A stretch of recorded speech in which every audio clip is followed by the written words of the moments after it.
amahoro n'umurava bene Imana. Ku itariki ya 27 Werurwe 2017, Paul Kagame yabonaga ko ahagamiye mu misoto. Kagame yari amaze icyumweru kirenga asiragira i Washington DC ashakisha uko yahura na Donald Trump. Muri icyo cyumweru Kagame yakubitirije hose hashoboka i Washington ashakisha uko haboneka umuntu washyingura Trump akemera ko bahura. Kagame yagerageje gukoresha American Israel Public Affairs Camera cyangwa iyo bita AIPC mu magambo ahinnye y'Icyongereza, kikaba ari ikigo cy'Abanya-Israel gihibikanira ko Leta Zunze Ubumwe za Amerika zahora zishyigikira Israel, mbese bamwe bita abalobbies. Mu gihe AIPC yari gushabikira Kagame, n'undi ruhande Kagame nawe ntiyahwemye gukomeza gukubitiriza hirya no hino. Kagame yagiye no gushakisha muri Atlantic Council nabo bungemo igitutu mu kureba ko bakura Donald Trump bizima. Ariko nyine byose byarangiye Kagame atashye yimiza imoso ku ya 27 Werurwe 2017. Hagati aho umwe mu bayobozi ba AIPC yabwiye Kagame ko igishoboka ari ukureba uko Minisitiri w'Intebe wa Israel Benjamin Netanyahu yabimufashamo, cyane cyane ko umukwe wa Trump witwa Jared Kushner ari inshuti ya Netanyahu. Ubwo Kagame yahise asubira muri Amerika mu kwezi kwa Gicurasi 2017 gushakisha mu ihuriro rya Jewish Values. Byaje kuvamo umusaruro kuko Kagame yashoboye guhuye na Benjamin Netanyahu ku ya 10 Nyakanga 2017. Nubwo Netanyahu yemereye Kagame kumufasha mu kuzahura umubano na Trump, Kagame yakubutse i Yerusalemu nta cyizere afitiye amagambo ya Netanyahu. Icyateye Kagame guta icyizere nuko Netanyahu yari yakoresheje imvugo iseseza Kagame inshuro nyinshi. Ari nkaho Netanyahu yise Kagame ngo ni ikiraro Abanya-Israel bakandagiraho, kandi ubwo mu kanya kari gahise Netanyahu yari amaze kugoreka nkana izina rya Kagame amwita Kamege. Netanyahu ntiyarekeye aho gusesereza Kagame kuko yagaragaje gukeneka Kagame ubwo yagerekaga akagombambari k'ibumoso ku ivi ry'iburyo igihe Kagame yararimo avuga ijambo. Icyerekanye cyane ko Netanyahu yabikoreye agasuzuguro nuko nyuma y'iminota 2 gusa yari amaze kunanirwa. Bikaba byaragaragaje ko Netanyahu yari ari gukora ibintu atamenyereye, ahubwo yageretse akagombambari ku ivi abitewe no kwerekana ko asuzuguye Kagame. Igihe Kagame yari ari kuvuga ijambo, yamamye akajisho kuri Netanyahu abona ako gasuzuguro. Kagame nawe ntiyajijinganyije, yahise ahina ijambo rye arirangiza ritamaze n'iminota 3. Akubutse muri Israeli, Kagame yahise ahindura umuvuno acubanteba, noneho asigara ashakisha uko yahura na Trump nk'umuntu uhagarariye Abanyafurika, aho guhura na Trump nk'umuntu wafasha Amerika mu nyungu zayo z'ubucuruzi muri Afurika. Ku ya 19 Nzeri 2017, Kagame yerekeje i New York guhura na Brookings Institute na Council on Foreign Affairs ngo arebe ko bamufasha guhura na Trump nk'umuyobozi uhagarariye Afurika.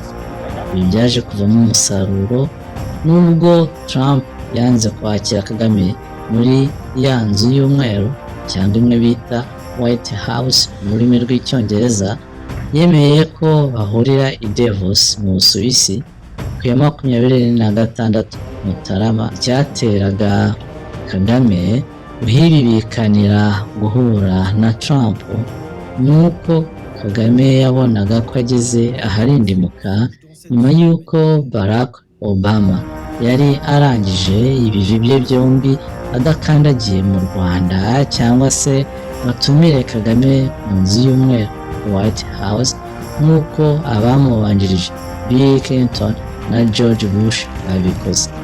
Ibi byiyongeraga ku kibazo cy'uko abategetsi b'i Burayi na Canada nabo bari bamaze iminsi bahinda Kagame. Ku rundi ruhande Felix Tshisekedi na Yoweri Kaguta Museveni bari barimo kugenda basa nk'abanoza umubano, kandi abazungu bashaka amabuye ya Kongo bari basigaye birirwa i Kinshasa ntawe ugikoza ikirenge i Kigali. Ni nako amahoteli y'i Kigali na Rwanda Air byari biri guhomba umusubirizo. Abajyanama ba Kagame bari Jim Inhofe nibwo babwiye Kagame ko ururimi Trump yumva ari uruvuga inyungu zifatika. Nyuma yaho gato Kagame yaje kurikandagira kw'Abanyamerika bataye umutwe kubera ko Abarusiya n'Abashinwa baberetse igihandure ku ikoranabuhanga rya misiri zishobora kugenda metero zirenga 3000 ku isegonda. Ubwo nibwo Kagame yahise azura umutwe wa M23 abwira Abanyamerika ko intego ari ugufasha Amerika gusahura amabuye ya niobium mu birombe bya Roeshe ho muri Rucuru muri Kivu ya ruguru muri Congo. Gusa Trump yakomeje guseta ibirenge. Abenshi bavuga ko uko guseta ibirenge Trump yabitewe n'uko yari atari yabona uko yakuramo inyungu ze bwite. Kagame nawe abanza gutuza, cyane cyane ko Trump yaje no gukura u Rwanda mu masezerano ya AGOA bapfuye imyenda y'amasekene cyangwa ya myenda abandi bita ngo ni caguwa. Mu gihe akibariranya Abanyamerika, Kagame yihutiye gukora icyatuma Abanyaburayi batamukomanyiriza igihe umutwe wa M23 waba wubuye imirwano bya nyabyo. Aha niho Kagame yemereye Abongereza n'Abafaransa ko nabo bazajya babona kuri niobium ya Roeshe. Abongereza nabo bemera kuzajya bafasha igisirikare cya Kagame kuyogoza Congo babinyujije muri gahunda ya Baringa yo kuzana abimukira n'impunzi mu Rwanda. Abafaransa bo bemeye kuzajya bafasha igisirikare cya Kagame gutera Congo babinyujije muri Baringa yo kurwanya ibyihebe Mozambique. Mu gihe Kagame yari ari kureba uko yakorana na Museveni muri icyo kinyegero cya M23, ubwo hajemo ikibazo cya Pahuro Rusesabagina. Aha niho Kagame yemeje ko agomba gufasha abazungu gusahura Congo, abitugu kwaha yatera abazungu kugabanya igitutu bamwotsaga kukurekura Rusesabagina. Igihe bigisakabaka nibwo intambara yo muri Ukraine yadutse muri Gashyantare 2022. Noneho Abanyamerika babona ko bakeneye gukora ibishoboka byose nabo bagatunga misile ziguruka ku muvuduko urenze metero 3000 ku isegonda. Kagame yahise yihutira kubwira abacuruzi b'Abanyamerika ko we yiteguye kubafasha gusahura no gucunga amabuye ya niobium acukurwa mu birombe biherereye Rweshe mbere y'uko Abarusiya n'Abashinwa bayakozaho imitwe y'intoki. Abanyamerika n'Abanyaburayi nabo bemereye Kagame ko nta bihano bikomanyiriza u Rwanda bazafata kubera umutwe wa M23. Museveni nawe wari ugiseta ibirenge yahise yemera gutanga inzira noneho M23 n'igisirikare cy'u Rwanda RDF byubura imirwano bya nyabyo muri Werurwe 2022. Kugeza na n'ubu Abanyamerika n'Abanyaburayi baravuga gusa ariko ntacyo bashaka gukora cyatuma M23 na RDF bihagarika kuyogoza Congo.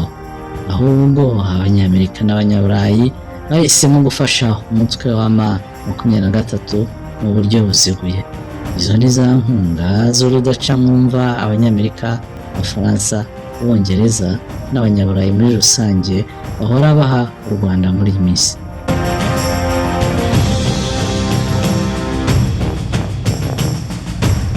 Uretse inkunga z'impiya, Abanyaburengerazuba bakomeje guha ingoma ya Kagame, bahwemye kandi no kumukingira ikibaba ngo ataryozwa amahano y'ingabo za Kagame zikora muri Congo. Uretse ukundi ibyagakwiye kuba ingingo y'undi munsi, umuntu ntiyabura guca ku mayange akomoza ku buryo abo Banyaburengerazuba bagera n'aho baha Kagame amakuru y'ubutasi baba bakusanyije ku bikorwa by'ingabo za Congo. Banongeraho n'inama za gisirikare mu kugena ingamba n'amayeri.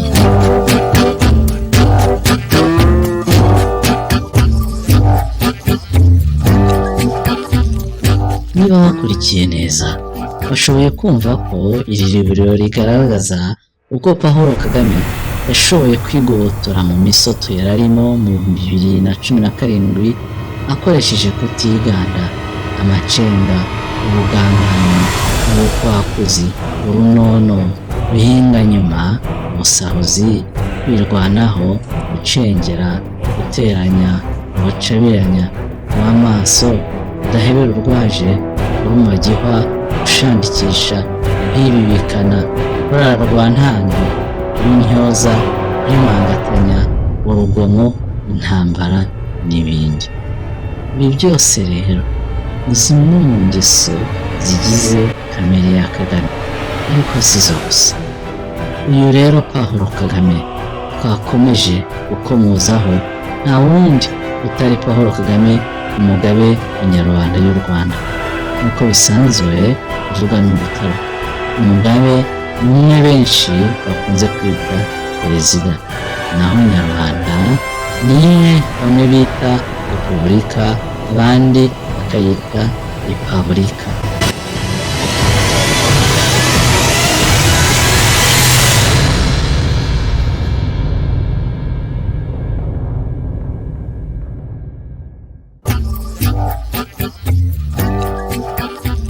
Gusa umuntu yabura kwibaza niba kamere ya Kagame izamubashisha kwigobotora iyi misoto ku buryo bwa burundu, cyangwa se niba abari bamugeze ku bice bagicura imigambi yo kongera kumuzungisha muzunga zamuzahaza ubutazanzamuka. Iyo kamere ya Kagame izongera se kumushoboza guhonoka ayo mashoka? Mu biganiro bikurikira ntituzaca umuzizi, ahubwo tuzajya imuzi dusesengura iyo kamere ya Kagame, ari nako twunguka intekerezo z'igeno iyo kamere ya Kagame izagengesha uruhererekane rw'ibyo biteze amaso nk'Abanyarwanda. Nuko rero murambe ubuzira umuze naho ubutaha.